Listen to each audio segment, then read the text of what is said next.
If you just bought a new spool of filament, the first thing you should be doing is A, making sure it's dry, and B, running through all of your calibration steps.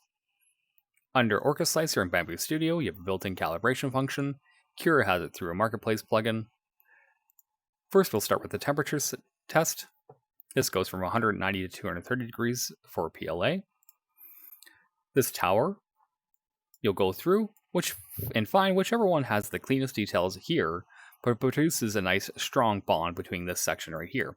You can try to break this off, and then select whichever one has a nice balance between strength and details. After that, you can run into your flow rate test. You'll get a couple little swatches, and what you're going to do is work your way up from the lowest one until you find the swatch that has the smoothest top surface. You can use a Sharpie, and if you put a little bit of Sharpie on top, it'll wick into the lines if there are gaps between them. You'll work your way up, and whichever one has no longer has wicking, that's the one that should be the perfect amount of flow. Pressure advance is next. I personally use the pattern method. We're going to get a little swatch of lines that we can work through. You will select whichever one has the least amount of bulging at the corner without producing separation of the lines before or after the corner.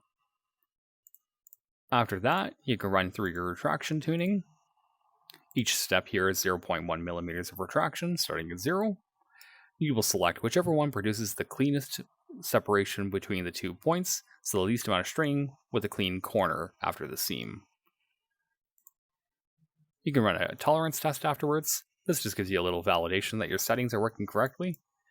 This should fit into pretty much all of these with the exception of the 0, because that is 0 clearance. And then finally, once you've validated that the settings are working well, you can save them all in your filament profile. Flow ratio there, pressure advance, temperature below.